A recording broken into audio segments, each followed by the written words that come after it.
काल के उपरांत हमारी सामाजिक जनजागरण की जो गति कोरोना काल के समय में थोड़ा मंद हुआ था, उसको हम लोग वापस अपने ट्रैक पर लाने के लिए बांसवाड़ा के साथियों ने कहा कि बांसवाड़ा में भी कार्यक्रम सबसे पहले शुरू किया जाए, तो हमने आप सबकी बात मान ली और आज इमीडिएट पहले से आज का तारीख दाहोद के लिए ले रखा था। तो हम लोगों ने आपकी बात स्वीकार की कि 2 कार्यक्रम भी अपन एक दिन में ले सकते हैं।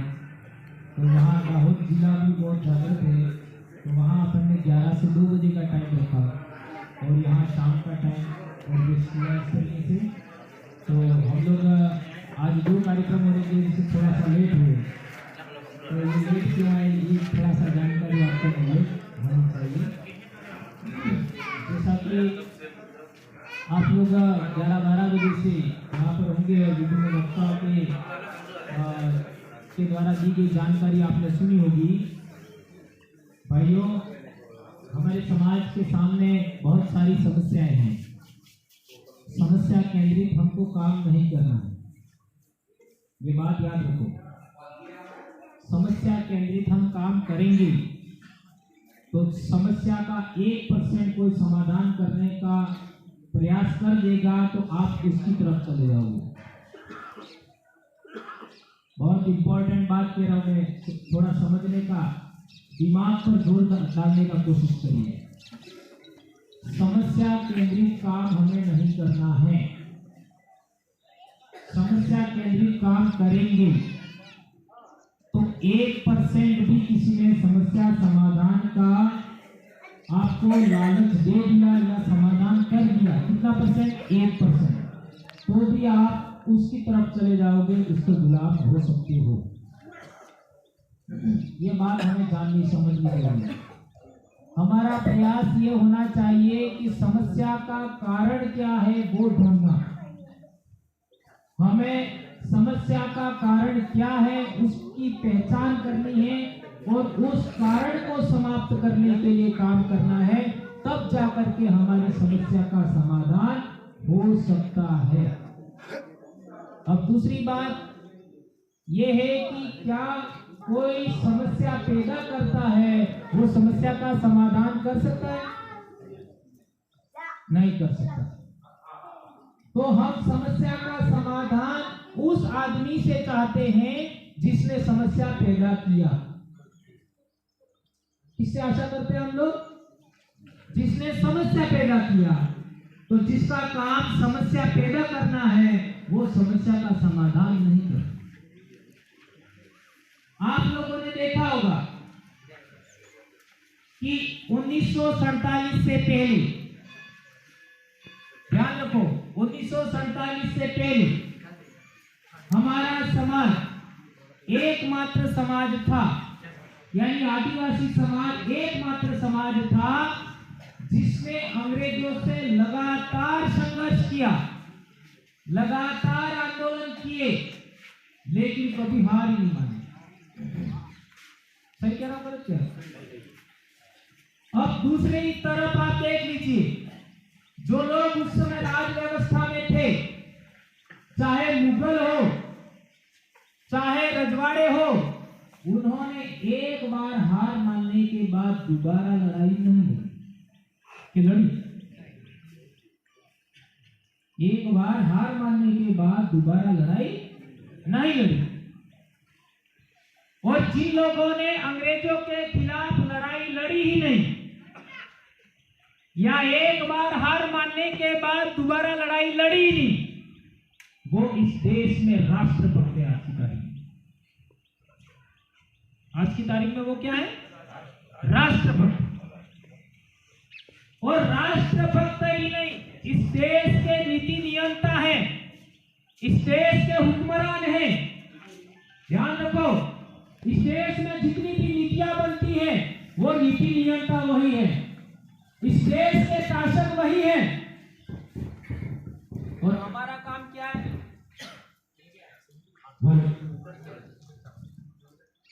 और जो लोग कभी भी अंग्रेजों के सामने ही नहीं, उससे पहले जितने भी शासक वर्ग थे, चाहे मुगल हो चाहे राजपूत हो, कोई भी शासक वर्ग पहले रहा हो, उसके सामने कभी सरेंडर नहीं हुए, कभी गुलामी स्वीकार नहीं की।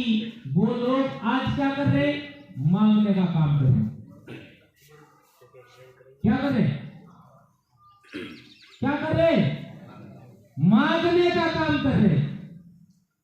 जो कभी देने वाले थे यानी दाता थे, वो आज मांगने का काम कर रहे।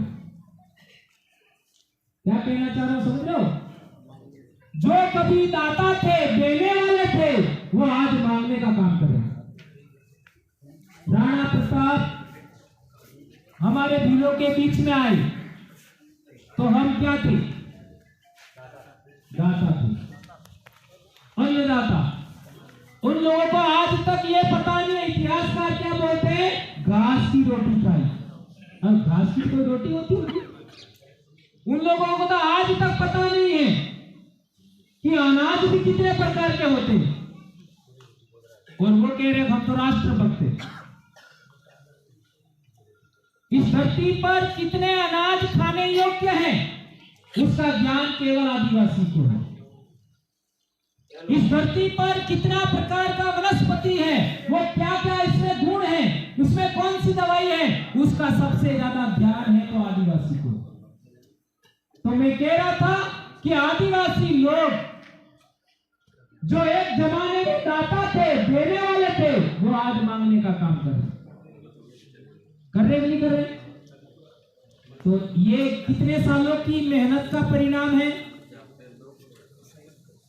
कितने सालों की? यस, ये पिछले 75 साल में, हजारों लाखों साल से इस धरती पर रहने वाला आदिवासी, इस भूमि का मूल मालिक, हजारों साल में कभी भी मांगने वाला नहीं बना, वो 75 साल में मांगने वाला बन गया। कितना बड़ा परिणाम आया। अब उस परिणाम का कोई तो कारण होगा, इस कारण को पहचान करना है। इस 2022 में हमें सबसे ज्यादा इस पर काम करना है। हमारे एडपम्प से मांगना हुआ, हमारे बीपीएल से मांगना हुआ, सब कुछ मांगना, और मांगने के बाद भी दे दे ये जरूरी नहीं है। आप 10 रुपया मांगते हो तो देने वाले पर निर्भर करता है कि वह 1 रुपया दे दे, 2 रुपया दे दे। समझ रहे हो? आपका समाज मांगने वाला बनाया, आपका समाज मांगने वाला है, तो देने वाले पर निर्भर करता है कि वो आपको कितना दे। ये मैं सही कह रहा हूं, गलत क्या है? आपको क्या लगता है? देने वाले पर निर्भर करता है कि वह कितना दे। तो आपको कैसा समाज बनाना है? देने वाला समाज बनाना है कि मांगने वाला? देने वाला। यदि आपको देने वाला समाज बनना है तो आदिवासी इलाके का हुक्मरान आपको बनना होगा, आदिवासी इलाके का राजा आपको बनना होगा, आदिवासी इलाके का नीति नियंता आपको बनना होगा। क्या आप ये काम करने के लिए तैयार हो? कौन कौन तैयार है? चलो, इसका मतलब बांसवाड़ा में भी नया हो रहा है। ये बात समझना जरूरी है। वो कैसे होंगे? ये कोई राजनीतिक मार्ग से काम नहीं होगा। ये काम यहां से शुरू होता है। कहां से शुरू होता है? दिमाग से शुरू होता है। हमको सबसे पहले हमारे दिमाग को मजबूत बनाना होगा। हमारे समाज के पास में जानकारी ही अधूरी है। अभी यहाँ पर ये कौन सी जगह, ये कौन सा कुंड है भाई? बिल्कुल। कौन सा कुंड है, क्या पता? बिल्कुल।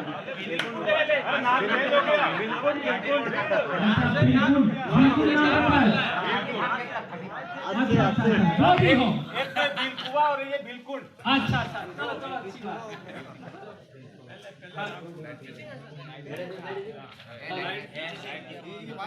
वायर से केबल थोड़ी मुड़ा दो।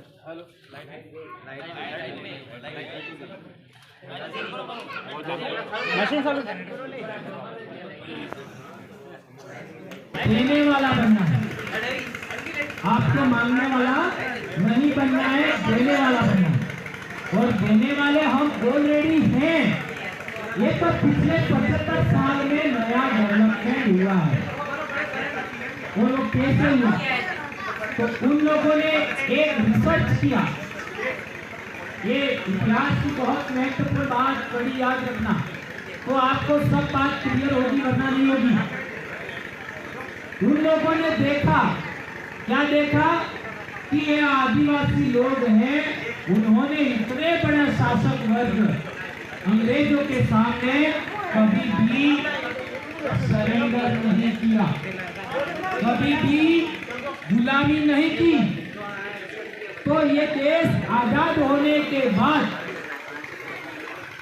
इन लोगों ने गुलामी नहीं की और बहुत बड़े अंग्रेजों के विरोध में आंदोलन लड़े। तो आजाद भारत के अंदर इतने आजाद ख्यालात के लोग हैं, इतना इतने राष्ट्र प्रेमी लोग हैं, उनको हम नियंत्रित कैसे करेंगे? इस प्रश्न को याद रखें। इतने स्वतंत्रता प्रेमी, इतने राष्ट्र प्रेमी, इतने आजादी के ख्यालों से भरे हुए आदिवासी लोगों को आजाद भारत में हम कैसे कंट्रोल करेंगे, कैसे अनुशासित करेंगे? तो इन लोगों ने योजना बनाया।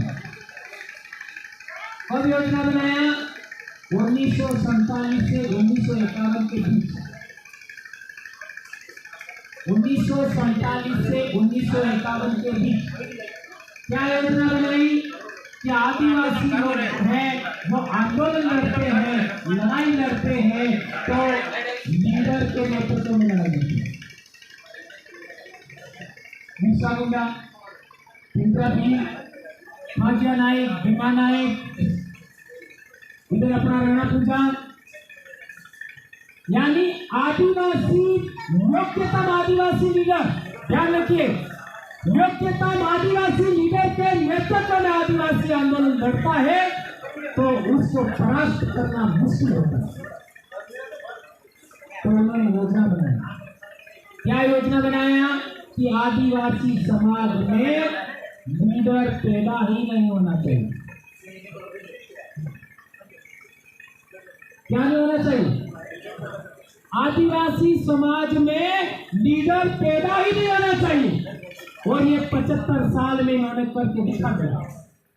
आज आदिवासी समाज लैक ऑफ लीडरशिप की समस्या से जूझ रहा है।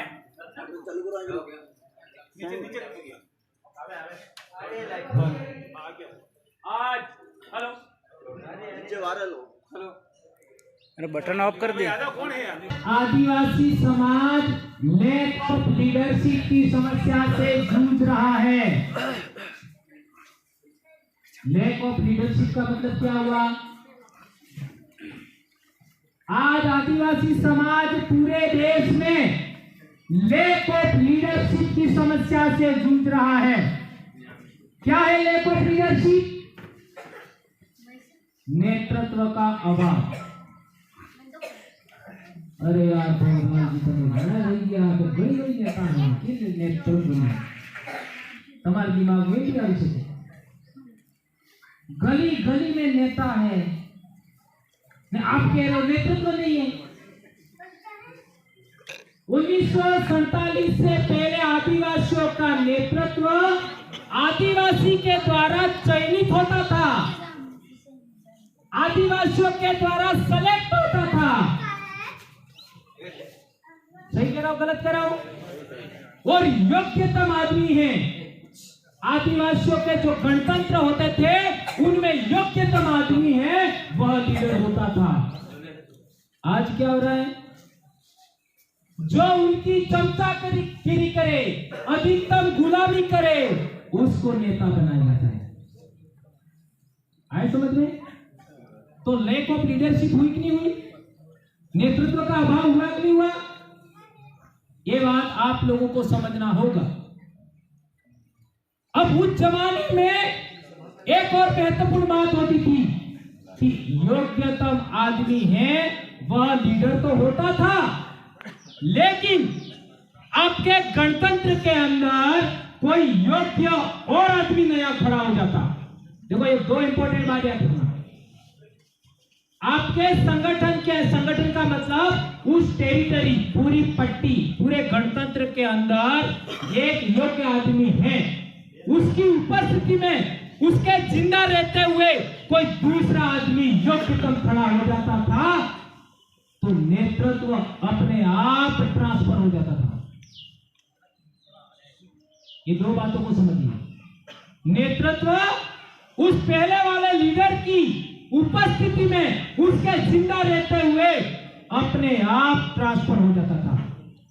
तो आदिवासियों के गणतंत्र थे वो सदा सदा के लिए योग्यतम लीडर के नेतृत्व में ही यहां तक चलते हुए आए।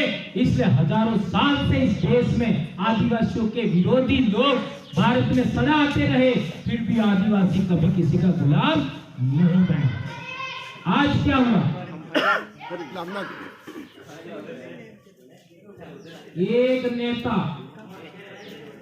एक नेता जब तक जिंदा रहता है तब तक दूसरे नेता को पैदा नहीं होने देता। होता है कि नहीं होता है? अच्छा, मरने के कगार पर आया तो मेरे ही घर में नेता होना चाहिए। अब ये गलत है कि राइट है, उसके लिए मैं उदाहरण देता हूं। पहले जमाने में, आज की तारीख में जो मुसलमान लोग हैं और भारत के मुसलमान लोग हैं जो बाहर से नहीं आए, मुसलमान लोग, लेकिन भारत के मुसलमान जो भारत के लोगों से कन्वर्ट होकर के मुसलमान बने, उनके पूर्वज पहले कौन थे पता लगाओ। कौन थे पहले? तो हो सकता है आज के ओबीसी वर्ग के लोग हैं वो होंगे, हो सकता है आज के एससी वर्ग के लोग होंगे वो होंगे, हो सकता है आदिवासी वर्ग के लोग हैं वो होंगे। ये उदाहरण दे रहा हूं। और उससे आगे बढ़ोगे तो अंततः गणतंत्र के लोग ही उनके पूर्वज थे। ध्यान रखिए, गणतंत्र सबसे इंपॉर्टेंट है। गणतंत्र, इसको समझना, गणतंत्र के लोग ही उनके पूर्वज थे आज के मुसलमानों के। लेकिन बहुत सारे मुसलमान भारत में बाहर से आए, ये बात अलग है। और दूसरी बात है, आज बहुत सारे लोग ओबीसी वर्ग में हैं, उनके पूर्वज कौन थे पता लगाओ। तो उनके पूर्वज भी एक जमाने में गणतंत्र के लोग थे। आज के एससी के लोग हैं, उनके पूर्वज पहले क्या थे उनका पता लगाओ तो वो भी यही निकलेगा कि उनके पूर्वज भी पहले गणतंत्र को मानने वाले थे। आज के मैं समझता हूं 20 से 30% राजपूत वर्ग के पूर्वज भी गणतंत्र को मानते थे। लेकिन सबसे जहरीली कोई वस्तु इस धरती पर है, वह है विचार। सबसे जहरीली वस्तु। आज यूक्रेन और रशिया के बीच में लड़ाई हो रही है तो उसका कारण भी विचार है। एक धर्म से दूसरे धर्म के बीच में लड़ाई होती है तो उसका कारण भी विचार है। एक जाति से दूसरी जाति के बीच में लड़ाई होती है तो उसका कारण भी विचार है। दुनिया में सबसे जहरीली कोई वस्तु है तो वह है विचार। उस समय में 6ठी शताब्दी ईसा पूर्व जब हमारे देश में गौतम बुद्ध पैदा हुए थे, मगध साम्राज्य का विकास हो रहा था, उस समय में ईरान का जो राजा थे हखामनी वंश के, साइरस दारवयुस, जिसको दारा प्रथम भी कहते हैं, डेरियस भी कहते हैं, उसने हमारा आज का पाकिस्तान अफगानिस्तान का जो बेल्ट है, सिंधु घाटी सभ्यता का जो बेसिन था पंजाब तक का, वो इलाका जीता और जीतने के बाद वो अपना 20वां प्रांत बनाया। कौन सा प्रांत बनाया? 20वां, यानी 19 पहले थे, ये 20वां। ये मैं संभवतः ऐसा मानता हूं कि दक्षिण एशिया में बाहर से पहले आने वाले लोग वो थे, ऐसा मैं मानता हूं। अभी उसका रिसर्च आगे जारी है। कब आए? 6वीं शताब्दी ईसा पूर्व, अर्थात आज से 2600 साल पहले। तो वो जो लोग थे उनका धर्म क्या था? क्या था? ये जानने की समझने की जरूरत है। क्या धर्म था उनका? तो उस समय ईरान में कौन सा धर्म था? पारसी धर्म, पर्शियन, पारसी, फारसी, जोरास्ट्रियन भी कहते हैं। और उनकी महान विशेषता क्या थी? सूर्य उपासक थे, अग्नि उपासक थे। सूर्य उपासक, अग्नि उपासक। उससे पहले का इतिहास देखोगे, कोई सूर्यवंशी राजा नहीं मिलेगा, कोई चंद्रवंशी राजा नहीं मिलेगा, कोई अग्निवंशी राजा नहीं मिलेगा, क्योंकि वो कल्पना केंद्रित होता है, कल्पना आधारित होता है। ये जो सूर्य उपासक और अग्नि उपासक लोग इस देश में आए और वो उस इलाके में बस गए, उसी समय ईरान के अंदर जैन अवेस्ता जो धर्म ग्रंथ था वो उस जमाने में वहां लिखा गया। और भारत में जैन अवेस्ता के समांतर ही ऋग्वेद लिखा गया है। उन दोनों की भाषा सेम है, खास अंतर नहीं है। और आपको बहुत सारी बात समझ में आ गई होगी कि इतिहास क्लियर क्यों नहीं होता है। इसलिए हमारे देश में जितने भी ऋषि मुनि हैं, इनका 4 पीढ़ी से ज्यादा नाम आगे नहीं मिलते। कितनी? 4 पीढ़ी। कोई भी ऋषि मुनि उठा लो, 4 पीढ़ी आगे नाम नहीं मिलेगा। अब क्यों नहीं मिलता है? और रिसर्च करिएगा ये जो मैंने बोला उसमें। इसके बाद तो इन्हीं फारसी लोगों को, पारसी लोगों को, इन्हीं ईरानी लोगों को हराया सिकंदर ने। और सिकंदर कहां का था? यूनान का। तो यूनानी लोग भी भारत में आए, उनको कहते हैं इंडो ग्रीक, हिंदू यमन। उसके बाद में हमारे देश में शक लोग आते हैं, वो भी मध्य एशिया से आए। इसके बाद में हमारे देश में पहलव लोग आते हैं। ये पहलव लोग भी ईरान के थे, वो भी जोरास्ट्रियन धर्म को मानते थे, वो आए शक के बाद। इसके बाद में हमारे देश में कुषाण लोग आए। ये कुषाण लोग भी उसी सिस्टम को मानते थे। इसके बाद में हमारे देश में 5वीं शताब्दी में हूण लोग आते हैं और अंत में आते मंगोल। मंगोल लोगों का पीछे नाम के आगे खान लगता है, तो कई लोग ऐसा कहते हैं खान का मतलब मुसलमान होगा। वो मुसलमान नहीं थे।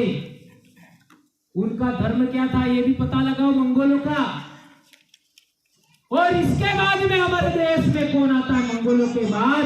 तो आपको पता होगा, मंगोलों से भी पहले आ जाते हैं आपका अरब लोग। ये अरब लोग थे, वो पहले मुसलमान थे भारत में आने वाले। इसके बाद में तुर्क लोग आते हैं, और तुर्क लोगों के बाद में मंगोल लोग आते हैं भारत में। और इसके बाद में मुगल लोग आते हैं, और इसके बाद अंग्रेज लोग आते हैं। तो अंग्रेज अकेले वापस चले गए, दूसरे तो यही बैठे हुए। अब सवाल ये पैदा होता है कि भारत इतने लोग आए तो वो कहां गए? वो ही समझने की जरूरत है। आपकी समस्याओं का समाधान करना है तो ये इतिहास आपको जानना होगा। और ये कोई माई का लाल आपको बताने वाला नहीं। क्यों बताने वाला नहीं है? आपके जो नेता हैं वो फेसबुक पर पोस्ट करते हैं, व्हाट्सएप पोस्ट करते हैं, ट्विटर पर पोस्ट करते हैं, क्या वो अपनी मर्जी से लिखते हैं? मर्जी से लिखते हैं? न तो मर्जी से लिख सकते हैं, ना मर्जी से बोल सकते हैं। वो तो ऊपर से आता है, वो कॉपी पेस्ट करते हैं।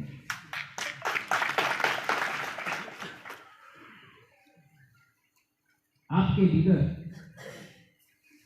मर्जी से पोस्ट नहीं कर सकते, मर्जी से लिख नहीं सकते, मर्जी से बोल नहीं सकते। ऊपर से निर्देश होता है, उसको मात्र कॉपी पेस्ट करते, उसके अलावा कुछ नहीं करते। ये बहुत बड़ी बात समझनी है। हम लोगों ने ऐसे ही अपनी नौकरी दांव पे नहीं लगाई, ऐसे ही नहीं लगाई। हम लोगों ने अपनी जान जोखिम में ऐसे ही नहीं डाली। मैं तो बाप की अकेली संतान हूं और पहला बेटा हूं, 5 बहनें मेरी, और 2010 से मैं बीमार हूं। अभी मेरा ऑपरेशन भी हुआ है। अब आप पहले वाला भंवरलाल परमार के समान बोलता हुआ आप मेरे को नहीं सुनोगे। वो पहले वालों ने सुन लिया, वो क्या कहेंगे? वो एक प्रकार के जीनियस लोग थे, सुनने वाले, बोलने वाला जीनियस नहीं था। अब मेरा ऑपरेशन भी हुआ है, तो मैं जो बताना चाह रहा हूं वो बात अपने दिमाग में बिठा लो, सीख लो। कोई माई का लाल रिसर्च भी करने वाला नहीं है भविष्य में, ये हमको पता है। इसलिए हम लोग अंतिम क्या कह सके, ये पीढ़ी भी अंतिम है आदिवासियों के लिए काम करने वाले। उससे आगे तो आज के आदिवासी तो क्या कर रहे हैं आप देख लो। आज बच्चा पढ़ने के लिए तैयार नहीं स्कूल में, ये भी कई सारे स्कूलों में हो रहा है। आज से 30 साल पहले 1991 में जब निजीकरण आया, उस समय माँ बाप भी बच्चे को पढ़ाने के लिए तैयार थे, बच्चा भी पढ़ने के लिए तैयार था, टीचर भी पढ़ाने के लिए तैयार था। आज उल्टा हो गया। कैसे हुआ ये भी आपको समझना होगा। 1991 में उस समय किसी भी स्कूल में आप देखोगे तो आदिवासी बच्चे ही स्कूल टॉप करते थे, क्लास टॉप करते थे। तो इन लोगों ने सोचा इसी तरीके से आदिवासी बच्चे पढ़ने लगे, आगे बढ़ने लगे, हम पिछड़ जाएंगे। तो आदिवासियों को पिछाड़ने के लिए निजीकरण का बिल लाए। वेरी गुड, सही बात। और प्राइवेट स्कूलें बनाई, और प्राइवेट स्कूल बनाने के बाद उन्होंने अपने बच्चों को प्राइवेट स्कूल में भेजा और हमारे बच्चों को सरकारीकरण में रखा। और इसके बाद सोचो, सर्व शिक्षा अभियान आया। क्या आया? सर्व शिक्षा अभियान।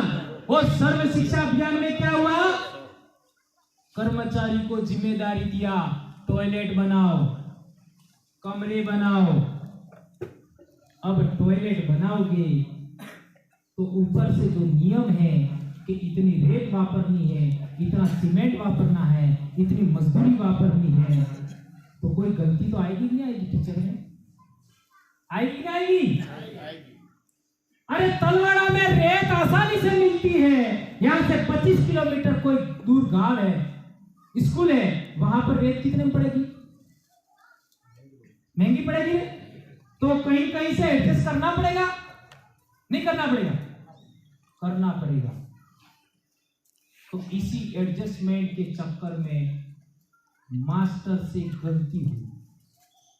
ये मास्टर को गलती किसने करवाया?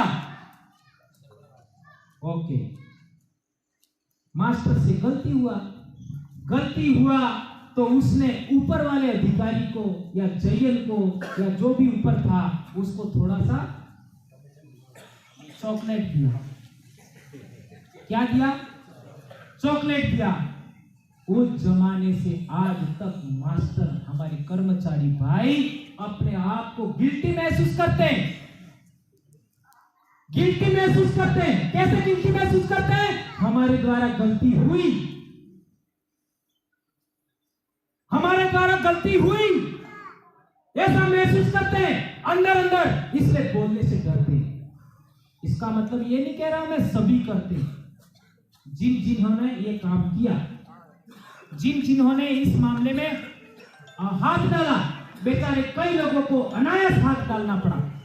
ये मैं कह रहा हूं, दिल से कह रहा हूं, ये सही कह रहा हूं, गलत कह रहा हूं, आप भी कर्मचारी भाई हैं, आप समझ सकते हैं। इतने से मन नहीं भरा। 2004 में मिड डे मील लिया है। क्या लिया है? Mid day meal. उसका बजट भी फिक्स था, इतना लकड़ी पर खर्च करना है, इतना तेल पर करना है, इतना दाल पर करना है, इतना इस पर करना है। अब बेचारा फिर इस चक्कर में, बिल बनाने के चक्कर में फिर फंस गया। और फिर क्या किया? बच्चे तो आए 25 और थोड़ा सा पैसा ज्यादा मिलेगा 40 भर। ये सब चीजें देखिए किस तरीके से बड़ा षड्यंत्र हुआ है।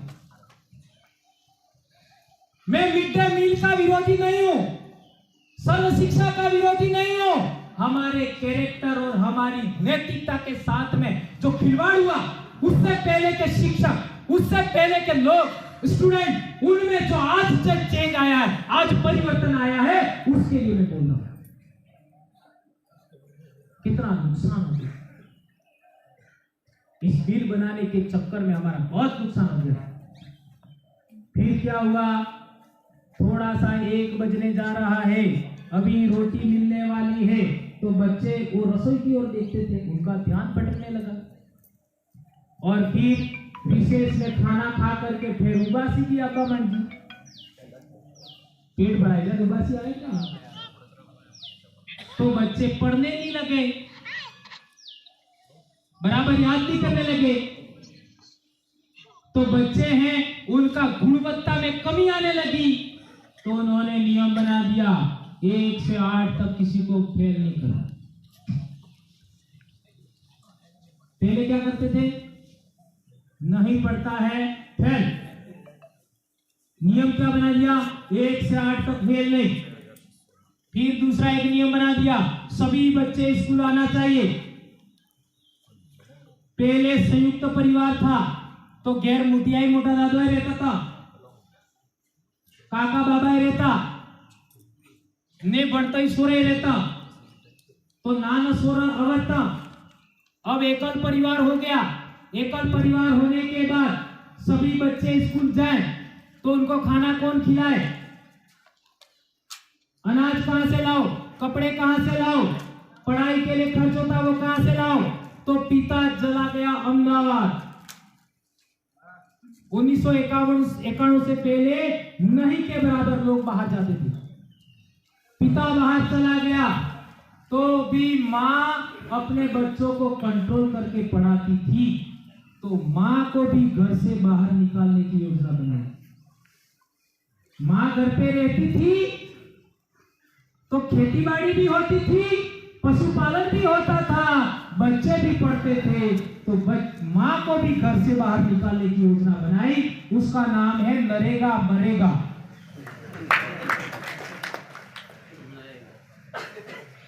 मैं नरेगा का भी विरोधी नहीं हूं, इसके साइड इफेक्ट गिना रहा हूं।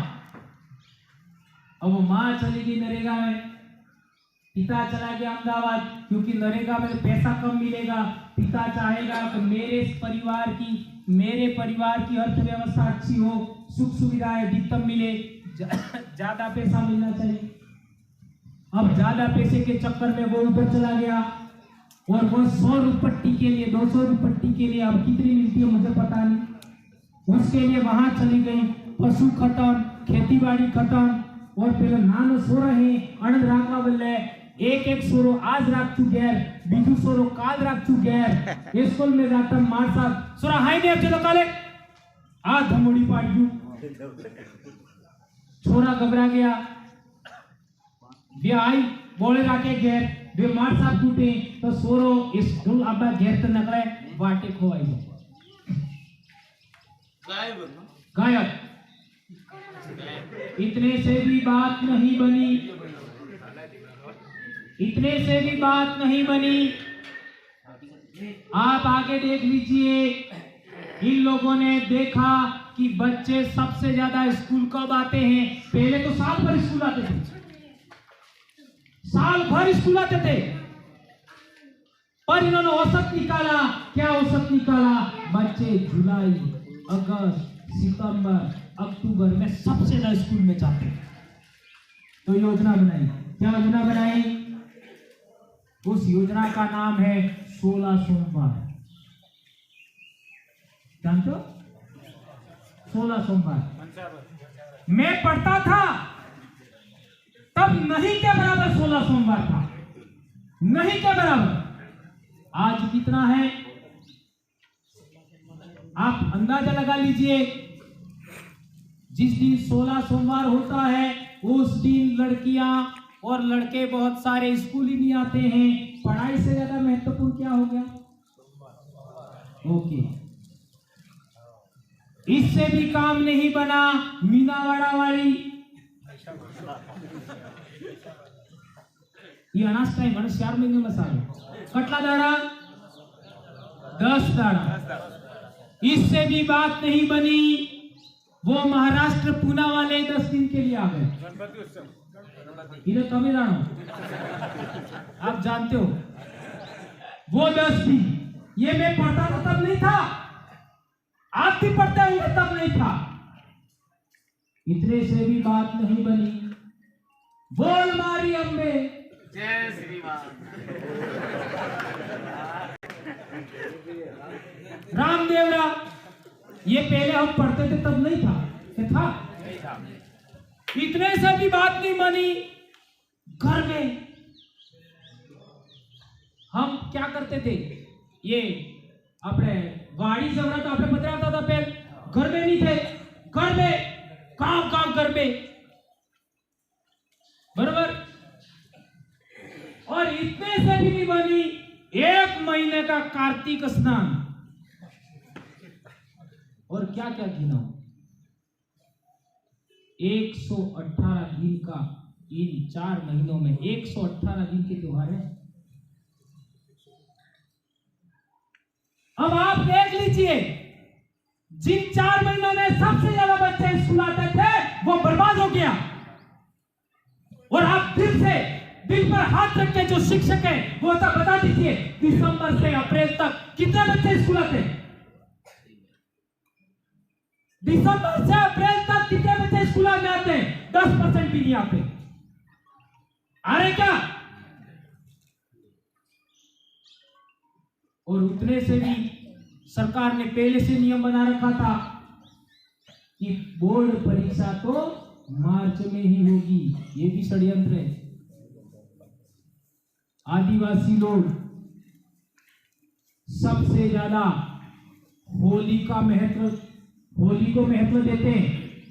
और होली के दाड़ा में मनक ने पोग में मशीन ने लगाबू पड़े, अपने आप ठंड को आवे, अंदर से आता, फीलिंग्स आती है, अंदर से आती है। वो होली पर तो होली पर ही परीक्षा, इससे भी हमारी पढ़ाई का नुकसान हुआ।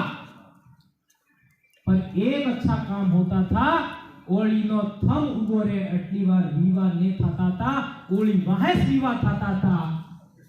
तो रही सही कसर इन लोगों ने ये भी कर दिया कि होली से पहले विवाह करवा दो ताकि सदा के लिए पढ़ाई बर्बाद हो जाए, बंटा ढार हो जाए।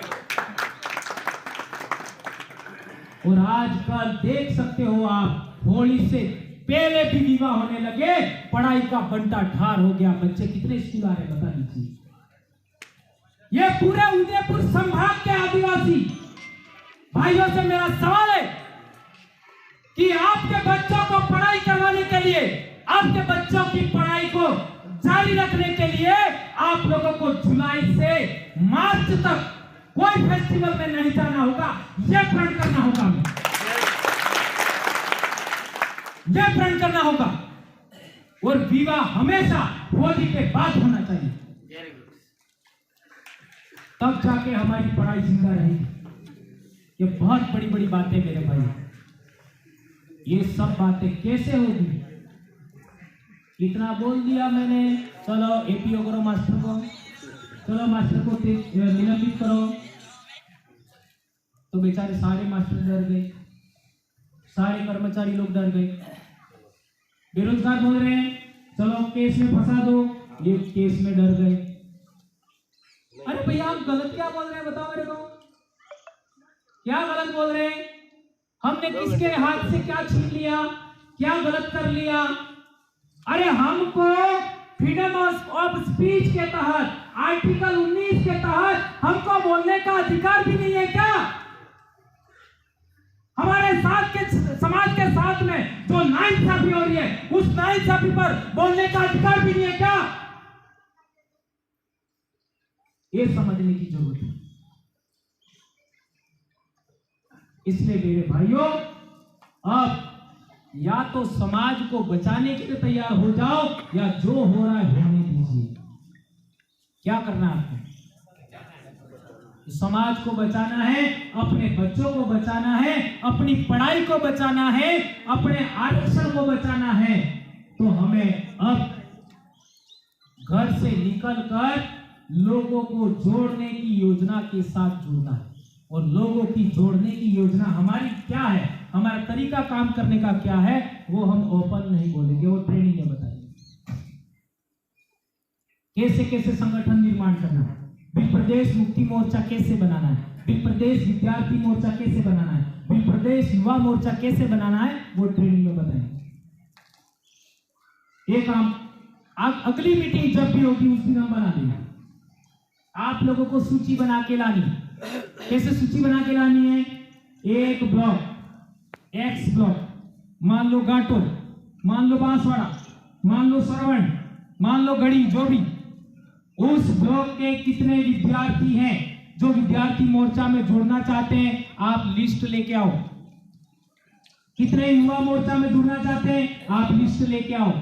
कितने मुक्ति मोर्चा में रहना चाहते हैं, लिस्ट लेके आओ। और वो लिस्ट आपके बांसवाड़ा डीसीसी के जो सदस्य हैं वो इसको चेक करेंगे। और चेक करने के बाद उस सूची में ऊपर नीचे नाम जो सेट करने, इनका काम होगा, हमारा काम नहीं होगा। समझ रहे हो? वो इसको सेट करेंगे। उस सूची को किसी भी आदमी को निकालेंगे नहीं, फाइनल सूची करेंगे। इनका एक ही काम होगा, ऊपर नीचे करना, किसको प्रथम में रखना है, किसको सेकंड में रखना है। इसके बाद में वो यूनिट अपन बना देंगे। और इसमें कोई ऊंचा नीचा नहीं होगा, नाम का क्रम होगा मात्र। ये अगली मीटिंग में हम करेंगे।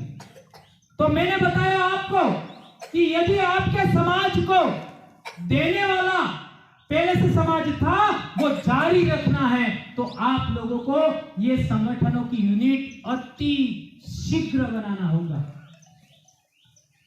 अति शीघ्र। ये हमारे एक्टिवेट है, प्रतापगढ़ में एक्टिवेट है, बरोबर। और यहां पर भी आपको बनाना है। और कैसे बनाना है, कल से बनाना चाहते हो, मांगी भाई को बुला लेना, मांगी लाल भाई, वो आ जाएंगे। हम तो कल से आ नहीं पाएंगे।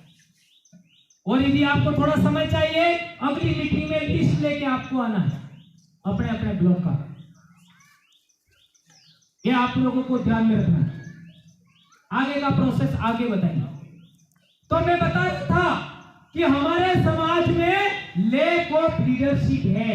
लैक ऑफ लीडरशिप का मतलब नेतृत्व का अभाव। तो नेतृत्व तैयार करने का ये तरीका है। इसके अलावा एक और समस्या है, lack of information. Lack of information, जानकारी का अभाव। एक एम के एने हाथी થઈ છે, एक एम के एने हाथी થઈ છે, एक एम के एने हाथी થઈ છે। हमारे लोगों को भ्रम है, भगवान है कि नहीं है, भ्रम થઈ જાય। भगवान है कि नहीं है, भ्रम થઈ જાય। भ्रम થઈ જાય। और यह भ्रम पूरी दुनिया में है। अच्छा, यहां पर सबसे पहले कौन रहता था, भ्रम हो जाए, क्योंकि लिखित इतिहास में मिलेगा। अब इस धरती पर भारत देश की सबसे पुरानी भाषा कौन सी है, भ्रम हो जाएगा। आज डूंगरपुर का राजा कौन था, आदिवासियों को पूछो, डूंगर बरंडा था। उनकी किताब में भी मिलेगा। लेकिन वो क्या कहेंगे, ये नहीं मानेंगे। वो क्या कहेंगे, डूंगर सिंह राजा था, उसने डूंगरपुर की स्थापना की, वो ऐसा कहेंगे। सच को भी नहीं मानेंगे, आप जो सच बोलते हो उसको भी नहीं मानेंगे, वो झूठ को ही आगे बढ़ाएंगे। डूंगरपुर बांसवाड़ा को वो लोग क्या बोलते हैं, वागड़ बोलते हैं। क्या बोलते हैं, ये वो हमारे इलाको है, हमारे इलाका वाला ने जाइत पूछो तुम्हें वागड़ की है, तो हमारे इलाका वाला हो कहीं हगवाड़ा ना है पर सागवाड़ा के आसपास का इलाका, उसको हमारे लोग वागड़ कहते हैं। वो क्या करते हैं, पूरा डूंगरपुर बांसवाड़ा को वागड़ कहते हैं, पूरा बांसवाड़ा डूंगरपुर बांसवाड़ा।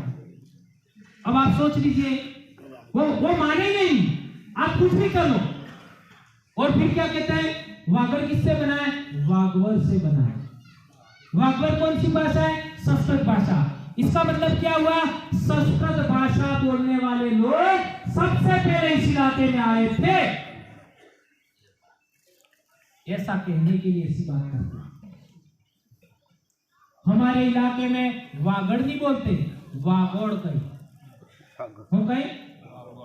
अच्छा, नाले होते, नाले बहुत सारे नाले होते हैं, आपको हो गए बेड़ो, फिर हो गए वांगू, वांगू है ना। वांगू तो एक क्या है, कटलाई सारा पे लड़े वांग वांग, तो हगवाड़ा आसपास वांग कटलाई है, समझ में। बहुत सारे नाले मिल रहे हैं उधर वांग ने। आपने प्रारंभिक आवास के लिए अपना स्थान बनाते हैं, मकान बनाते हैं, उसको क्या कहते हैं, मुख्य आवास। आवास, आवास आपने बोली वो कही तापरू, फिर हो गई घेर पे अलग क्या है, घेर तो नया डेवलपमेंट हो, पूरा डेवलप हो गया। उड़ी उड़ उड़ू उड़ो के निकटले उड़ એટલે ઉડ વાંગણ ઉડ જોડો વાંગોળ હાઈ થઈ ઓય વાંગોળ આવી ગયું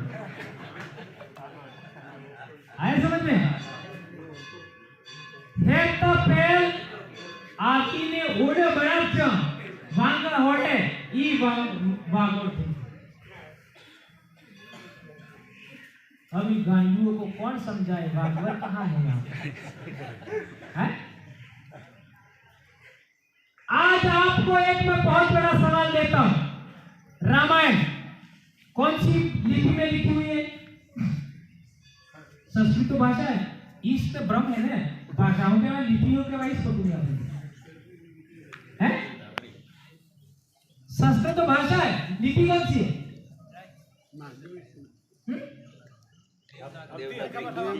देवनागरी, नागरी देवनागरी। अच्छा, देवनागरी लिपि बनी कब, देवनागरी लिपि बनी होगी तब रामायण लिखी गई होगी ना, तब महाभारत लिखी होगी, तब पुराण लिखे गए होंगे, तब उपनिषद लिखा होगा, तब वेद लिखे गए होंगे ना। तो देवनागरी बनी कब, मैंने बताया ना, lack of leadership, lack of information. 10वीं शताब्दी से पहले देवनागरी लिपि नहीं, सम्राट अशोक के शिलालेख हैं, वो धम्म लिपि में है, सम्राट अशोक ने अपने शिलालेख पे लिखा है। उस समय संस्कृत भाषा की लिपि नहीं थी, तो कल परसों का लिखा है कि तुमको गधा बनाया, क्या गधा बनाया, 1 लाख साल पहले, 15 लाख साल पहले, 17 लाख साल पहले, 60,000 साल पहले। कल परसों की बात है, इन लोगों ने 1000 साल, 2000 साल पर, 3000 साल पर बहुत गठूरिया बनाया है। और ये गठूरिया रह करके ही मरना होगा। और जानकार बनना है तो कहां आना होगा, आदिवासी परिवार की पाठशाला में आना होगा। मरने से पहले जानकार बनना है तो आदिवासी परिवार की पाठशाला में आना होगा। और जिंदगी भर कपूरिया रहते हुए मर जाना है तो और भी ध्यान रखो, दूसरा दूसरा जन्म मिलने वाला नहीं है, दूसरा जन्म मिलने वाला नहीं है। आदि क्या विद्या नहीं मिलेगा। इसलिए मेरे भाइयों, आपके पास में काका बाबा है, भाई भतीजा है, अपना गामना, अपना समाजना, बीजा समाजना, सबका कल्याण करने की सोच रखनी है। किसी को थप्पड़ नहीं मारनी, किसी को गाली नहीं लगानी, किसी को भला बुरा नहीं कहना। क्यों? क्योंकि वो इंसान एक बार मर गया, वापस कभी नहीं आएगा, कभी नहीं आएगा। इसलिए हमारे समाज में, हमारे समाज की आदि अनादि काल से हमारे पूर्वजों की एक मान्यता है कि मरने के बाद भी जीवन होता है। जो लोग मरने के बाद के जीवन में विश्वास करते हैं, उनको आदिवासी कहते हैं। उन्होंने इस विश्वास को, इस मान्यता को खत्म करने के लिए योजना बनाई। उस योजना का नाम है पुनर्जन्म। तो हमारे भगत ने आज जिंदगी तो बर्बाद थी, हमारे भगत हम साथ में आज जिंदगी तो बर्बाद थी, मोरे वाली बर्बाद थी। એટલે આપણે સોર બલ્લે, આપણી બેટી બલ્લે, આપણે સોરમ બલ્લે का काम करवानी अब टीम है। मेरी टीम में भी माला जपा लगी है, क्यों कल्याण था। गम्मे એટલી માળા જપો અને આપવાના ને આવો જાઓ और सब આવી જાઓ સાલે માત પાછું આપો। તમે હેતા આપો જ આપજો, હું તો આપવાનો નહીં, મારે આપું જ નહીં, કેમ કે મને પક્કો વિશ્વાસ है नहीं आऊंगा।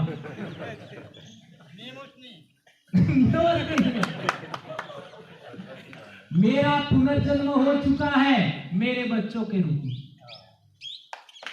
मेरा पुनर्जन्म हो चुका है मेरे बच्चों के रूप में। हजारों लाखों साल से जीवित कोशिका जो उस जमाने में इंसान की थी, वो चलते चलते जीवित मेरे तक आई, मेरे बच्चों में चलेगी और आगे चलेगी। आपको तो जानकर हैरानी होगी कि हमारे को कैसे कैसे गठुरिया बनाया है लोगों ने। यहां तक हमको बताया, क्या बताया, क्या है तो मना एक आदमी एक बहिरा में होना, ये भी बात झूठी है। आपको जानकर हैरानी होगी, ये जितने पेड़ पौधे हैं, ये जितने जानवर हैं, उनका कॉमन पूर्वज एक था। कॉमन पूर्वज, सबका पूर्वज एक था। एवं आज तक ही मैंने लोग गाली दिएगा कि ये तो कहीं थी नहीं, मस्त पागल दी। सच्चाई यही।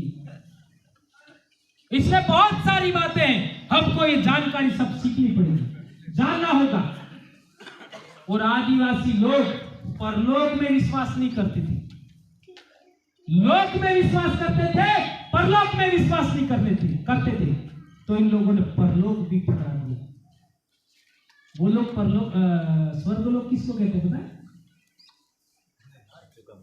वो कहां से आए थे मैंने पहले बताया था?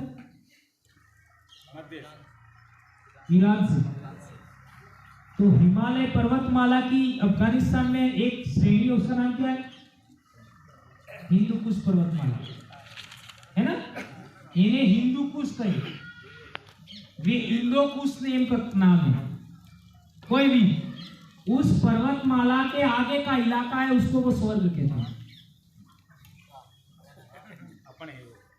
आए समझ में?